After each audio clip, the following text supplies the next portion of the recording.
This video demonstrates a select group of exercises designed to safeguard against swimmer's shoulder. These exercises are based on the current body of medical literature, the biomechanical and performance demands of swimming, as well as my clinical experience working with injured triathletes as well as racing triathlon. The modified push-up is a great exercise to target the pectorals, which help to propel you through the water, as well as the serratus anterior, which serves to stabilize the scapula against the costal cage. This is also a great exercise to challenge trunk stability. The rowing exercise is important for strengthening the scapular stabilizers, namely the middle trapezius, lower trapezius, and rhomboids. Establishing lower trapezius strength is of particular importance since injured swimmers often exhibit a delayed response of this muscle.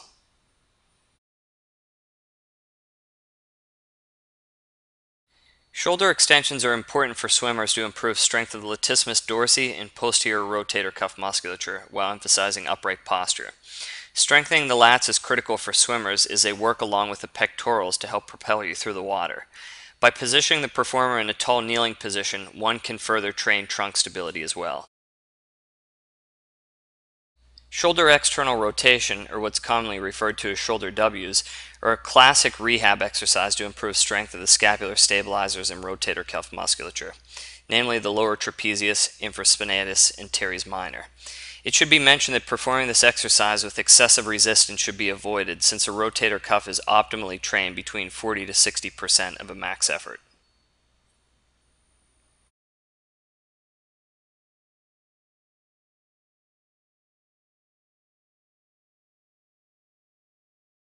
The dynamic hug is a great exercise for training the serratus anterior muscle. The serratus anterior is a fan-shaped muscle that wraps around the chest wall and helps to stabilize the scapula, thereby preventing winging. It is particularly important to train in swimmers, as research has shown for it to be active throughout the swim cycle.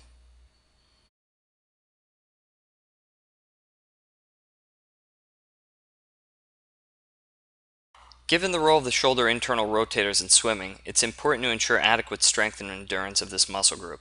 The subscapularis, which is part of the rotator cuff muscle group, is one internal rotator that deserves particular attention since it's the only other muscle aside from the serratus anterior that is active throughout the swim cycle. This last exercise is a variation and progression of the previous internal rotation exercise. This time, however, the performer is lying prone or on their stomach to more closely replicate the swim stroke, particularly during the catch and early pull-through phase. This exercise will also further challenge the scapular stabilizers and internal rotators, as the subject is no longer lying on their back.